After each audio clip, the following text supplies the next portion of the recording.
Voyage au centre de la Terre de Jules Verne. Biographie de l'auteur. Jules Gabriel Verne, né en 1828 à Nantes et mort en 1905 à Amiens, est un auteur français renommé pour ses romans d'aventure et de science-fiction. Son œuvre, principalement constituée de romans, est souvent centrée sur les progrès scientifiques du XIXe siècle. Jules Verne est le fils de Pierre Verne et de Sophie Allotte de la Fuye, issu d'une famille de navigateurs et d'armateurs. Jules est l'aîné d'une fratrie de 5 enfants. Il passe son enfance à Nantes, où il est mis en pension à l'âge de 6 ans. Il poursuit ses études au collège Saint-Stanislas, puis au lycée royal de Nantes. En 1847, il est envoyé à Paris pour suivre des études de droit, mais il se passionne rapidement pour la littérature. Verne commence par écrire des pièces de théâtre, mais ne rencontre le succès qu'en 1863 avec la publication de son premier roman, 5 semaines en ballon, chez l'éditeur Pierre-Jules Hetzel.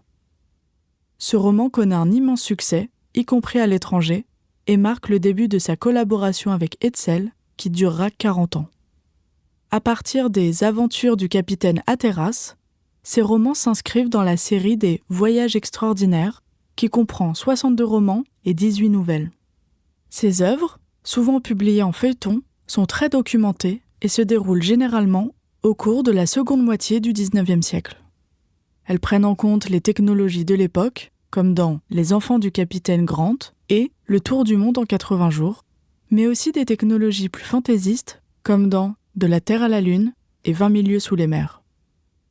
En 1857, Verne épouse Honorine de Viane-Morel, une veuve avec 2 filles. Ils auront un fils, Michel, en 1861. En 1871, la famille s'installe à Amiens, où Verne vivra jusqu'à sa mort. En 1888, il est élu au conseil municipal d'Amiens, où il occupe principalement des commissions concernant l'instruction, le musée, le théâtre, la culture en général et l'urbanisme. Vers la fin de sa vie, Verne souffre de diabète, ce qui affecte sa vision et sa santé générale. Il continue néanmoins à écrire, mais bien plus lentement. Il meurt le 24 mars 1905 à Amiens. Ses obsèques attirent une foule de plus de 5000 personnes, mais aucun délégué du gouvernement français n'est présent. Il est inhumé au cimetière de la Madeleine à Amiens. L'œuvre de Jules Verne a connu de multiples adaptations cinématographiques, télévisuelles, en bande dessinée, au théâtre, à l'opéra, en musique et même en jeux vidéo. Selon l'index Translationum, il est le 2e auteur le plus traduit au monde après Agatha Christie. Jules Verne reste une figure emblématique de la littérature mondiale, ayant marqué des générations de lecteurs avec ses récits d'aventure et ses visions futuristes. Son influence perdure à travers les nombreuses adaptations de ses œuvres et les hommages qui lui sont rendus à travers le monde. Résumé de l'œuvre. Voyage au centre de la Terre raconte l'extraordinaire expédition du professeur Otto Lidenbrock, savant allemand passionné de minéralogie, décidé à prouver qu'il est possible d'atteindre le centre de la Terre. Tout commence à Hambourg lorsque Lidenbrock découvre un manuscrit ancien rédigé par l'alchimiste islandais Arne Saknussemm. Grâce à un message codé, il comprend que ce dernier aurait réussi à descendre jusqu'au centre de la Terre par le cratère du volcan Sneffels en Islande.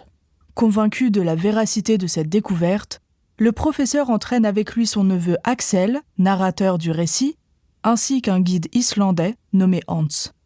Le trio s'enfonce dans les entrailles de la Terre à travers des galeries souterraines, affronte la soif, la faim, la peur et l'inconnu, avant de découvrir un monde souterrain spectaculaire. Une mer intérieure, des forêts de champignons géants et des créatures préhistoriques. Après de nombreuses épreuves, l'expédition est finalement rejetée à la surface par l'éruption du volcan Stromboli en Italie. Le roman se conclut sur le retour triomphal des explorateurs et sur la reconnaissance scientifique du professeur Lidenbrock, dont l'audace et la persévérance ont permis de repousser les limites du savoir humain. Contexte historique. Voyage au centre de la Terre est écrit dans un 19e siècle marqué par une fascination profonde pour la science et l'exploration. Les découvertes géologiques, les progrès de minéralogie et de la paléontologie nourrissent l'imaginaire collectif. À cette époque, la Terre reste largement mystérieuse, notamment dans ses profondeurs. Le roman s'inscrit pleinement dans l'optimisme scientifique du siècle. La science est perçue comme un moyen de comprendre le monde et d'en repousser les frontières. Jules Verne s'appuie sur les connaissances de son temps, tout en les prolongeant par la fiction. Il vulgarise ainsi des notions complexes, volcans, strates géologiques, fossiles, en les intégrant à un récit d'aventure accessible à tous. Le contexte éditorial est également important. Publié chez Hetzel, le roman s'adresse à un large public, notamment à la jeunesse, avec une ambition pédagogique assumée. L'œuvre reflète ainsi l'idéal du XIXe siècle, instruire en divertissant. Contexte personnel. Au moment de l'écriture de son œuvre Voyage au centre de la Terre, Jules Verne connaît ses premiers grands succès littéraires. Sa collaboration avec Pierre-Jules Hetzel est solide et structurante. L'éditeur l'encourage à renforcer la rigueur scientifique de ses récits, tout en conservant leur dimension romanesque. Jules Verne est alors passionné par la géographie, la géologie et les récits de voyage. Il passe de longues heures à se documenter, notamment à la Bibliothèque nationale. Son goût pour l'exploration, qu'il n'a pas pu satisfaire par de grands voyages personnels, s'exprime pleinement à travers la fiction. Sur le plan personnel, il est marié depuis 1857 à Honorine de Viane-Morel et mène une vie relativement stable. Cette stabilité lui permet de se consacrer pleinement à l'écriture et à l'élaboration de son projet littéraire majeur, Les Voyages extraordinaires. Une vaste série de romans d'aventure dont l'objectif est de faire découvrir au lecteur l'ensemble du monde connu, et parfois imaginé, à travers les progrès de la science et de la technique.